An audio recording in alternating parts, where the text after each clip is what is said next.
Bonjour. Bonjour monsieur. Bienvenue. Dites-moi.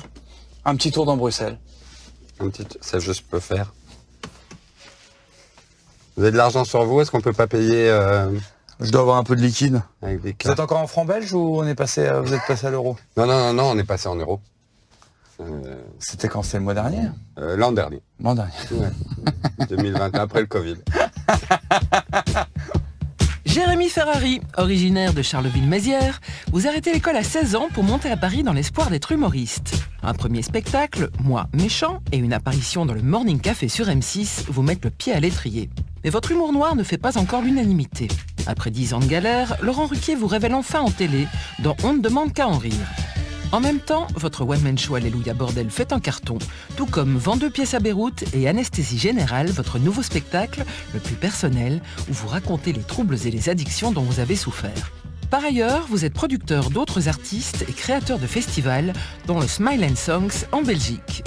Bienvenue à bord, Jérémy Ferrari. Allez, je vous mets un peu de musique, Jérémy, si vous Avec voulez. plaisir. C'est parti. Un peu de musique. Connaissez ça? Connaissez ça ou pas? Je trouve que c'est bien pour commencer. C'est TSF Jazz. De toute façon, tous les taxis mettent TSF Jazz. Non, c'est vachement bien ça. Vous avez ça, TSF Jazz, en Belgique? Non. C'est une station de jazz, une radio de jazz, et tous les taxis mettent ça. C'était la ville de Pouic Pouic. Ah, j'ai pas reconnu. Pouic Pouic quand même. J'ai pas reconnu Pouic Pouic. Ah, ça fait longtemps que j'ai pas vu. J'ai pas reconnu. J'ai l'image du petit poulet avec Salès. J'ai l'image de Funès. Mais je me souviens plus de la musique. C'est un des films de votre enfance, c'est ça hein? Ah, c'est le film qui me faisait le plus rire au monde. Donc ma mère n'arrêtait pas de me le passer parce que dès que je voyais ce petit poulet en laisse, je mourais de rire, quoi. Ça me faisait mourir de rire. Je pouvais passer des heures à regarder ça, un petit poulet en laisse. Je sais pas pourquoi. Je trouvais ça tellement débile. Ça me faisait mourir de rire. Madame, bonjour monsieur. Voici le poulet de madame. Oh, mon petit pouic, que ça me meut, c'est pas beau ça. Oh, où goûter ça? On va dire bonjour à son papa. Hein, pouic. Bonjour papa. Papa, pouic. Connais? Oh. Et vous êtes fan de jazz? Non. Juste dans les taxis. Ouais, non, je suis pas fan de jazz. J'aime bien en écouter comme ça en fond, mais je suis pas fan de jazz. Vous êtes fan de quoi? En musique? Non, en tout. Je suis fan... Après, on peut être fan de rien. Hein. c'est pas ce qu'on appelle fan. Je suis passionné d'arts martiaux, par exemple. Bon, on n'est pas fan d'arts martiaux, c'est bizarre. Non. Un peu fan de certains combattants, mais non, je suis pas fan de grand chose. Je suis passionné, mais fan... non, je suis pas fan. Je suis fan de rien, en fait. Mais passionné d'arts martiaux, effectivement. Oui, ça, vraiment beaucoup. Ça, vraiment beaucoup. Vous en faites encore? Ouais, j'en fais beaucoup. Et j'ai hésité pendant un temps à en faire mon métier. Hein. Je pense que c'est le côté défi. Je pense que j'aime bien la philosophie de l'art martial. Alpiniste, c'est pas mal comme défi aussi. Ouais, mais déjà à Charleville-Mézières, il n'y a pas beaucoup de montagnes, alors qu'il y a pas mal de clubs de judo. Donc pour faire alpinisme, faut avoir l'idée, quoi. Déjà, au moins, faut voir une montagne par sa fenêtre. Moi, par ma fenêtre, j'avais des HLM, j'avais pas le Mont Blanc, quoi. Donc quand tu vas à des HLM, je vais plutôt apprendre à me battre, qu'apprendre à descendre. On a trouvé la des réponse. glaciers. Voilà, ce dossier-là est classé.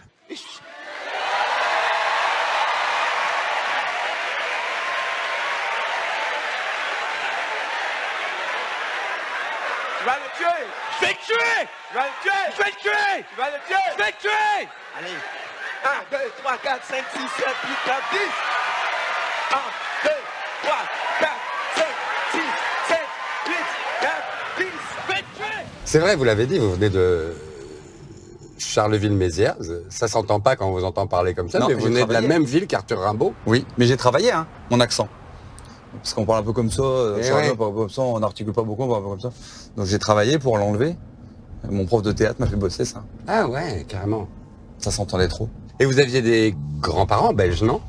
Mon arrière-grand-père était journaliste au soir. Ma grand-mère est allée aux Beaux-Arts ici, à Bruxelles. Oh, ok. La Belgique pour moi a toujours été c'est comme je dis souvent, c'est même pas presque pas un autre pays pour moi, c'était le bout de la rue, quoi. Et maintenant, vous allez faire Forêt Nationale. Et maintenant je vais faire Forêt Nationale. La consécration. Ouais, c'est chouette. C'est marrant. Et donc, il y a 3 personnes connues à Charleville-Mézières, Arthur Rimbaud, Michel Fourniret et vous. Ouais, en gros, c'est ça. Et ils faisaient quoi, Fabrice et Muriel, vos parents, à Charleville-Mézières? Alors, ils étaient petits commerçants de proximité, ils avaient une épicerie de quartier, quoi. Ok. C'était les commerçants du quartier. Et on vivait bien dans cette famille-là? Ouais, ça va, c'est milieu modeste. On a vécu longtemps au-dessus du magasin, donc dans le quartier. Et puis après, quand mes parents ils ont pu mettre un peu de côté et tout, on a pu avoir une maison. On était contents, j'étais content, je voulais un jardin.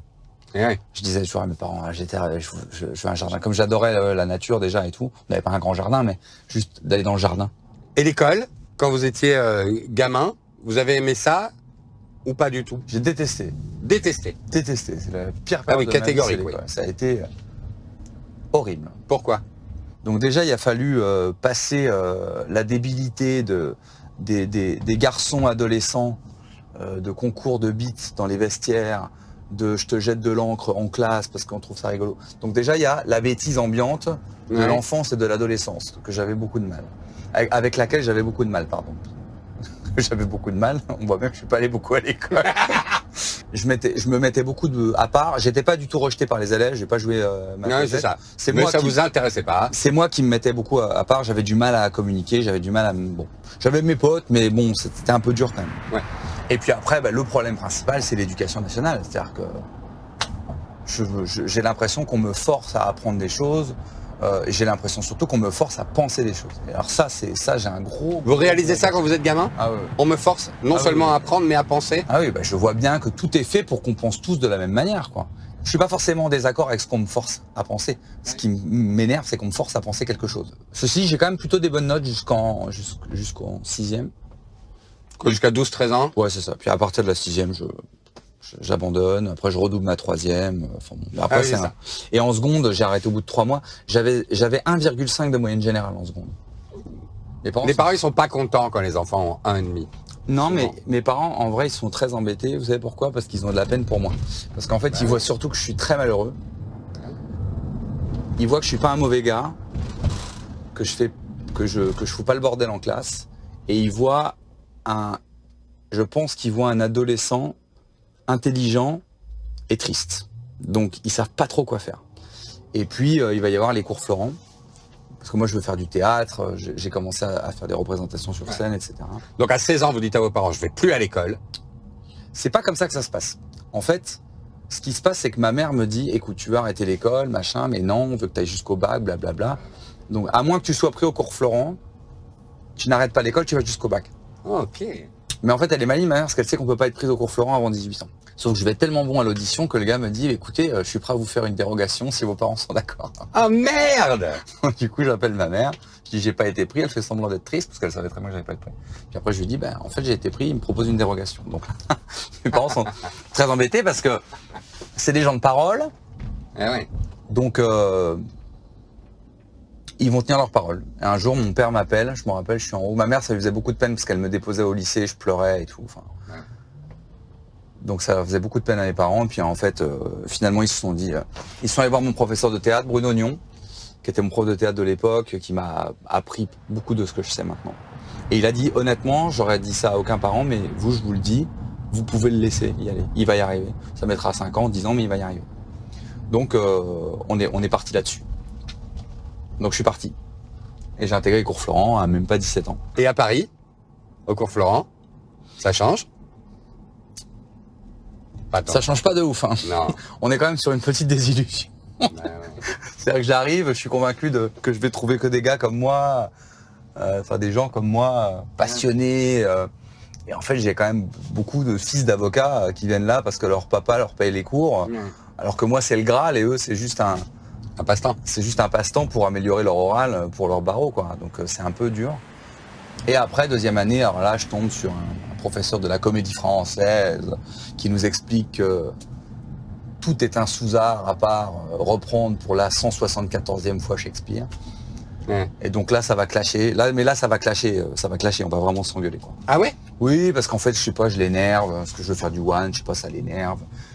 J'ai arrêté les cours en cours d'année, je dis. C'est ça. Et là, vous avez quel âge? 18, 19, quoi. 18, 19.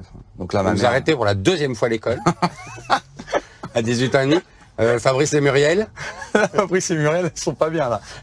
Qu'est-ce qui se passe? Je dis bah écoute, je me suis pris la tête avec le prof, mais il n'y a pas moyen d'arranger. Je dis bah non, on l'a vu. Non, j'ai mis un coup de boule. C'était pas loin. Franchement, j'étais très très agacé. Du coup, après, le problème quand on ne va plus au cours, c'est qu'il y a moins de raisons de se lever. Ah oui, mais moi j'ai toujours des problèmes d'argent, hein, donc de toute façon il faut que je me lève. Hein. C'est ça, en fait c'est ça. Ah bah oui. Non mais c'est utile. Bah, bien sûr. C'est con mais c'est vachement bien. En fait. Les cours Florent pour moi Ce soit pas c'était 9 heures dans la semaine, c'était rien du tout. Mon quotidien c'était travailler pour payer mon loyer. Ah ouais, jeune?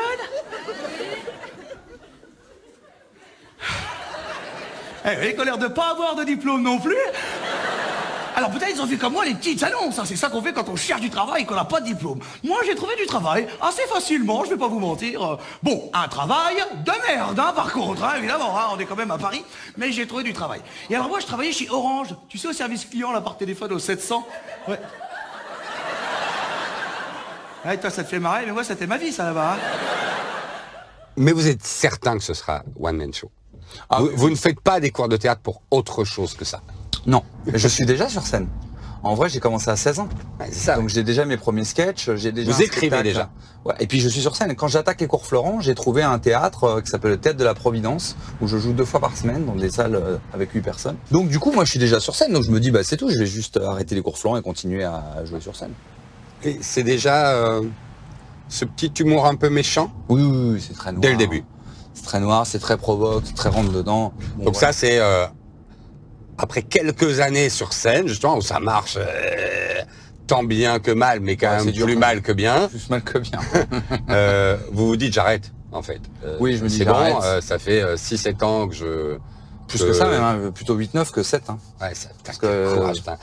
8-9 ans quoi. Ouais, mais parce qu'en fait les gens, comme j'ai réussi à 25 ans, ils se rendent Ouais, pas c'est compte. tôt, mais c'est Oui, 16 ans. voilà, Ouais. c'est ça, c'est que moi je suis déjà là depuis 17, depuis 16, donc et puis voilà, là j'ai pas de chauffage dans mon appart, je dors avec des pulls. À quel âge vous avez mieux gagné votre vie que vos 2 parents réunis? 25 ans. Je pense que je gagnais en une soirée ce que mon père gagnait en plusieurs mois, quoi. Et je l'avais pas très bien vécu d'ailleurs. C'est vrai? Non. Et je me rappelle que j'en avais parlé à Laurent Ruquier. Je lui avais dit, je culpabilise un peu, je vis pas bien ce truc. Et il m'avait dit, aie l'impression de te servir correctement de ton argent. Et ça ira. Et c'est ce que j'ai fait. J'ai acheté une maison à mes parents. Et puis, et après, je m'en suis acheté une à moi. Donc ça, je pense que c'est de l'argent bien utilisé. Et du coup, tu vois, comme ils avaient tout perdu, puis que moi ça marchait pour moi, bon, j'ai été un petit peu obligé de leur acheter une maison. Enfin, quand je dis obligé, attention, hein, je vois qu'il y a plein de jeunes dans la salle. Évidemment, hein, il n'y a rien de plus beau pour un enfant que de parvenir un jour à réduire ses parents à l'état de locataire. Hein. Ah putain, ils ferment leur gueule, hein. Je leur ai fait un bail d'1 an renouvelable, on ne les entend plus. Et puis un jour, j'hériterai de moi-même, c'est chouette. Et puis après, j'ai investi dans les sociétés de production. Donc je me suis dit, bah, je vais prendre une bonne partie de mon argent. Comme j'ai une grande maison, je peux m'acheter ce que je veux, je peux aller au restaurant, je peux... Enfin, qu'est-ce que je peux de plus? Je vais pas acheter 4 Porsche, c'est débile. Je vais pas acheter une Monk à 50 000 euros, ça m'intéresse pas. Tout ça m'intéresse pas. Donc je dis, bah, on va investir, on va investir dans... On va faire du business. On va prendre de l'argent et puis on va essayer d'investir sur des artistes comme... j'allais dire comme on l'a fait avec moi. Non, on n'a pas fait ça avec moi. Justement, comme on n'a pas fait avec moi. Donc, parce que moi, on est venu me chercher une fois que ça marchait. Bon, il se trouve que ça a marché aussi. Donc, j'ai pas perdu d'argent. Hein, vous produisez qui par exemple? Alors, je produis Laura Lone. Ça, vous Ouais, connaissez. C'est bien sûr. une Belge très connue maintenant que j'ai rencontrée il y a 7-8 ans, je crois, au festival de Dinard, un petit festival. Et puis, j'ai proposé à Laura, j'ai dit, j'ai jamais produit personne, mais si je suis pas bon, je te laisserai partir, mais j'étais sincère. Et puis elle m'a dit ok, on y va. Et puis Donc vous gagnez encore plus d'argent, mais vous avez toujours pas envie de la montre. ben voilà. C'est con. Parce que vous savez la production, c'est vrai, vous avez raison. En fait la production, vous savez, c'est particulier parce que il vous faut beaucoup de trésorerie, parce que vous pouvez perdre en quelques mois 100, 200, 300 000 euros très facilement. Sur des artistes qui sont pas énormes. Alors, je vous parle même pas des producteurs qui font de la comédie musicale et tout ça, qui peuvent perdre 1 million d'euros en un Ouais, mois. ça vous fait passer des sales nuits, de vous dire merde, j'ai perdu 200 000 balles en 3 mois, ou c'est quelque chose que vous avez appris à gérer parce que vous savez que vous allez savoir les refabriquer? Alors, j'ai de la chance pour l'instant, j'ai pas perdu 200 000 balles. Voilà. J'ai perdu un peu d'argent parfois sur certains projets. Non, j'ai appris, disons que Déjà, c'est très important de dire que je fais pas tout ça tout seul. Je fais ça avec Michael Dion, qui est mon meilleur ami et qui gère l'argent. Parce que si moi je gère l'argent, je suis comme ça, je ne dors plus. Ouais, c'est ça. Lui, Michael, c'est un gars comme moi. Il a grandi dans des milieux très modestes, en banlieue, en quartier. Lui, il a même connu pire que moi. Lui, il a connu les huissiers chez lui. Et donc, quand t'as vu les huissiers prendre ta télé, tu vis pas les choses de la même manière. Donc nous, on vit de manière extrêmement prudente. C'est-à-dire que je pense que je vis en dessous de mes moyens. Et on est extrêmement prudent avec les sociétés. Et regardez où on est. Ah, on est à Forêt Nationale. Allez, je vous emmène. C'est vrai que c'est grand. Ça vous dit d'aller voir la salle vide? Ouais, grave.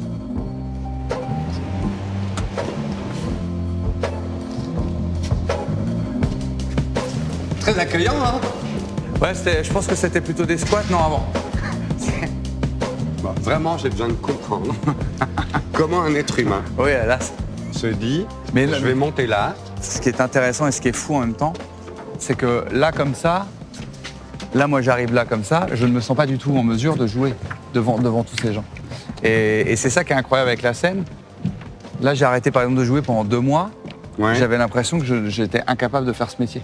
Donc là, comme ça, à nu, machin vide, j'ai la même sensation que vous. Je ne vois pas du tout comment c'est faisable. Comment c'est faisable de monter sur scène? Mais quand il y aura le public et quand, je ne sais pas, il y a un truc qui se passe, il y a la bienveillance des gens qui sont assis, qu'on sent. Ouais. Il y a une énergie, en fait, très bienveillante quand vous montez sur scène.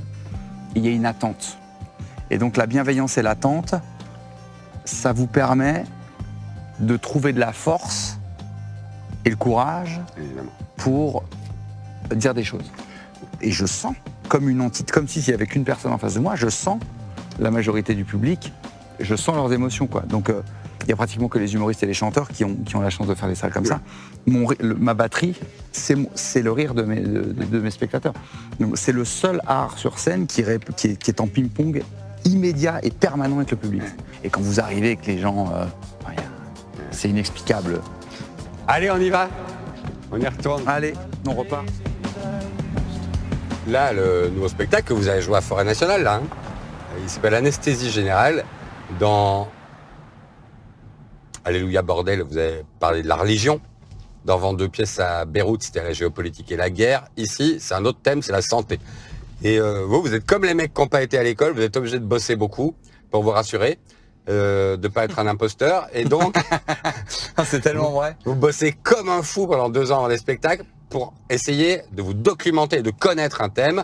Et puis seulement après, évidemment, vous pouvez en pointer les dysfonctionnements et en rire. Alors du coup, je me suis renseigné sur les tests cliniques liés à l'homéopathie, parce que ça faisait 5 ans que j'en prenais, donc du coup, je voulais quand même savoir si ça marchait. Aucun test clinique, comme ça c'est réglé, ça a été rapide ça comme rush. Pas de test clinique, pas de test toxicologique, pas de test pharmacologique, rien du tout. Rien.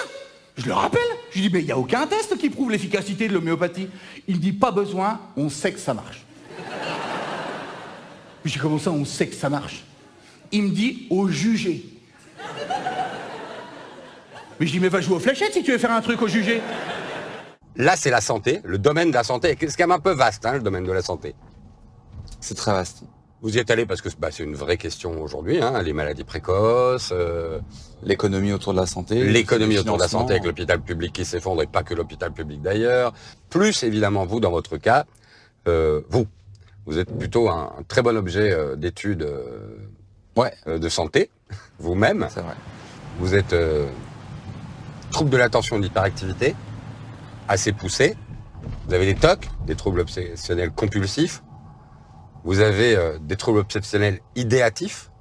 Ça, c'est encore beaucoup plus particulier et beaucoup plus chouette. Ouais, l'idéatif, C'est que ce sont des idées et des images qui s'imposent à vous. Ouais. Et la nature étant extrêmement bien faite, c'est rarement des petits oiseaux sur une branche qui nous apparaissent. C'est rare. Quand est-ce que vous avez réalisé que vous aviez ça et que les autres ne l'avaient pas? J'ai réalisé très très vite que j'avais plein de problèmes parce que là maintenant on arrive à catégoriser comme on vient de le faire là, dire vous avez ça, vous avez ça, vous avez ça. Mais ça ne peut exister que quand un psychiatre s'est posé devant vous, vous a expliqué. Mais c'est à quel âge que vous vous dites Ah oui d'accord, j'ai compris. Très jeune. Ça va être un problème. Très jeune, très jeune, très jeune. Ah ouais? Quel âge? Très jeune. Mais déjà à 8 ans, ma mère elle me racontait qu'à 8 ans je lui disais je suis triste. Et elle me disait pourquoi? Et je dis, je sais pas, je suis triste. Et ma mère essaie de trouver une raison. Je me rappelle d'une scène où je suis dans la cuisine et je dis, je suis triste, je suis malheureux, j'ai envie de pleurer. Ah bon, mais pourquoi? Ben, je sais pas. Ah, je sais pas, alors on cherchait. Puis on finissait par dire, peut-être mamie te manque. Elle dit, oui, mamie, c'est vrai que mamie me manquait. Alors je dis, bon, bah c'est ça, bah alors appelle mamie. Bon. Donc assez jeune, je me rends compte quand même que ça va pas. Et puis assez jeune, je vois que les autres réagissent de manière totalement différente aux situations. Et donc très vite, je m'empêche de réagir comme je le voudrais aux situations. C'est-à-dire que je vois que je prends les choses beaucoup plus à cœur, que les choses me scandalisent, que les choses me terrorisent, que les choses me passionnent, que les choses me bouleversent. Je sens que Tout est fort. tout est fort, que tout est très fort. Et trop fort. Les lumières, les sons, le nez qui siffle du camarade de classe, j'ai envie de lui planter un compas dans l'œil. Je sens que tout est l'adolescence. Alors là, la première relation amoureuse. Alors là, Carnage. ah, c'est un carnage, c'est la femme de ma vie. Je suis dans un level de. Donc la rupture, elle me quitte. C'est une, mourir de tristesse, de peine. Je suis dans un état. Tout est comme ça. Chaque minute de ma vie est un déchirement ou une joie intense. Parce que faut dire la vérité, parce qu'on a toujours tendance à parler du négatif, mais la joie est de l'autre côté aussi. Hein. Le moindre truc. La conscience de la beauté et du plaisir est très forte aussi. Tout est beaucoup trop fort. Mais c'est épuisant pour un homme. Alors c'est très Pas épuisant. pour un être humain. C'est fatigant et donc très vite je vois bien qu'il y a un souci quoi. J'ai le sport déjà, mais ça suffit pas. Ouais, c'est ça, j'ai des amis, ça suffit pas. J'ai le théâtre, ça suffit pas. Et l'alcool devient très rapidement un médicament. À quel âge? Déjà à 14-15 ans, je commence déjà à bien faire la fête avec mes copains. Et puis en vieillissant, je commence à me rendre compte vraiment que j'ai un problème avec l'alcool. Et à 30 ans à peu près, 28-29 ans, je commence à me mettre des caisses tous les soirs. Et vous buvez parce que vous êtes malheureux? Ouais. Mais je ne sais pas ce que j'ai. Je comprends pas ce qu'il y a dans ma tête, quoi. À 30 ans, je commence à boire du whisky le matin. Donc là, on passe un petit step. Jusqu'au moment où vous êtes à l'hôtel à Aix-en-Provence et vous vous dites on s'arrête là. Ouais. Là, au moment où je fais ça, je crois que ça fait 3 jours que j'ai pas dormi, je fais que boire. Je suis dans un état de fatigue psychologique, de tristesse, de drame, de tout, rarement égalé. D'ailleurs, il y a mon associé, mon ami Michael, dont j'ai parlé tout à l'heure, qui est là sur les dates de tournée, ce qu'il fait jamais, parce que Ouais, ça, il sait qu'il doit être dans le coin. mon équipe technique et tout voit que là, ça ne va pas du tout. Et puis, je sais pas, à 4-5 heures du matin, je crois, je monte au bord de la fenêtre. Je suis très haut, hein. Je sais pas à quelle hauteur je suis, mais je suis haut. Et je monte je monte pas pour sauter, je monte au bord de la fenêtre pour me dire, pour tester la sensation que ça me ferait d'imaginer de sauter. Et là, Michael va rentrer dans la chambre parce que ma copine de l'époque s'en va, parce qu'on vient de se prendre la tête, encore une fois évidemment, parce que je suis insupportable. Elle se casse, elle va voir Michael, elle lui dit je m'en vais, il est horrible, il me dit que des horreurs, je m'en vais. Mais surveille-le quand même parce que j'ai l'impression que vraiment ça va pas quoi. Donc elle lui donne notre clé de chambre et puis lui il monte. Et moi je sais pas qui va arriver. Donc quand lui il rentre dans la chambre, il me voit au bord de la fenêtre. Alors, petit choc. Mais Michael, faut le connaître, hein, c'est un personnage Michael. Hein. Il se demande pas. C'est pire que ça, c'est qu'il approche il approche de la fenêtre comme s'il se passait rien. Ça va? Ça va pas toi, hein? Vous auriez sauté? Ouais. J'allais sauter en fait. En fait, à un moment donné, il y a un truc qui se passe dans ma tête. Et je me dis, en fait, il n'y a plus du tout de tristesse, tout ça s'en va. Il n'y a que de la joie, presque de l'euphorie. Et vous vous dites, mais putain, de la libération. Oui, parce qu'en fait, je vais sauter je vais rien sentir. Dans une seconde, c'est terminé. Et tout à coup, cette vie me semble finalement plus si dure que ça, parce qu'il y a cette issue. Et tout à coup,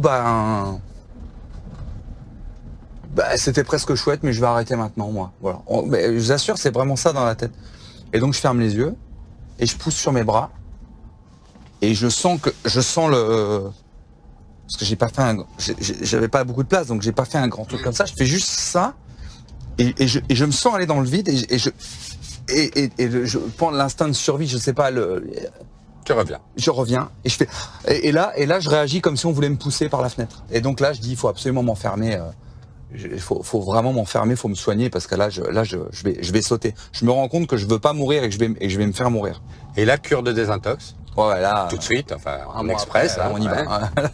Là on y va parce que Et là, révélation. Qu'est-ce qu'on vous dit là-bas, ou qu'est-ce que vous parvenez finalement à dire, qui est une révélation? déjà ils me disent que je suis un grand dépendant, c'est-à-dire je buvais 6 litres de vin avant d'arriver, 6 litres de vin par jour, donc je suis pas un alcoolique. Et d'ailleurs moi je me rappelle de la folie du truc, c'est que dans les premières réunions il y avait un mec qui disait bah, moi voilà je bois 2 litres par jour et tout, et dans ma tête mes premiers degrés. Hein, Petit je me disais, joueur. non, je me disais qu'est-ce qu'il fait là? Pour moi l'alcool c'était ce que moi je vivais, c'était 6 litres. Si c'est 2 litres, c'est pas C'est bon. Presque moi je me disais c'est presque pas un alcoolique. J'étais à un level parce que moi à la fin j'étais au shaker, hein. Je prenais des grands shakers comme ça, du verre pilé, de la glace pilée, pas du verre pilé. C'est bien ça. Bouteille de rosé, je versais pratiquement toute la bouteille de rosé dans le shaker et je buvais ça en 15 minutes. Hein. Donc moi 2 bouteilles, c'était... Oui, c'était pendant un film, quoi. Oui, bah, mais vraiment, c'est vrai. Hein. Donc déjà on m'apprend que je suis un grand dépendant. Donc vous avez ce truc Donc j'ai ce problème d'addiction. de l'hyperdépendant. L'hyperdépendant. Est-ce qu'on en guérit, ou est-ce que c'est génétique, voire, je sais pas, C'est pas un génétique. truc, C'est pas et vous génétique. serez dépendant à toute votre vie? Oui. Maintenant, il va falloir choisir les choses auxquelles être dépendant, quoi. Il faut accepter, voilà, c'est ça. Il faut accepter la frustration Celle qui tue pas, quoi. et accepter de lâcher les chiens sur ce qui est viable. Pas trop grave. Pas trop grave. Et vous lâchez les chiens sur quoi, du coup? Le sport, Ah ouais. le travail et l'addiction inverse, c'est-à-dire prendre soin de moi, prendre du curcuma le matin, prendre des... Accro au curcuma. Voilà. Ouais, c'est ça, c'est bien. Aujourd'hui, vous parvenez à être heureux? Ouais, parce que déjà, par exemple, les obsessions, avant c'était des hurlements dans ma tête, maintenant c'est des chuchotements. J'aime bien cette métaphore parce que c'est vraiment ça. Ah. C'est-à-dire que de temps en temps ça parle un peu plus fort, et j'arrive à faire comme si j'avais pas entendu. Allez faire taire. Honnêtement, Et vous aimez bien votre vie, maintenant? ouais. Il y a des moments durs. Hein. Il y a des moments compliqués, il y a des moments de doute, il y a des moments où j'ai envie de reboire, il y a des moments où j'ai envie de tout casser, il y a des moments où j'ai envie de laisser le loup sortir. Il y a évidemment. Mais avec le temps, je commence à sentir aussi une espèce de force de tranquillité, une espèce de... En fait, je me sens pas vieillir, je me sens de plus en plus fort. Et les obsessions, il y a encore 2-3 ans, c'est très très dur. Et pourtant, ça faisait déjà 3 ans que j'avais arrêté de boire. C'est pour ça que je dis aux gens, lâchez pas l'affaire. Hein. J'ai juste compris que tout ce que mon cerveau voulait faire quand je souffrais, c'était l'inverse qu'il fallait faire. En gros, c'est très simple de savoir comment... Vous voulez savoir quoi faire quand vous allez mal? C'est tout ce que vous n'avez pas envie de faire.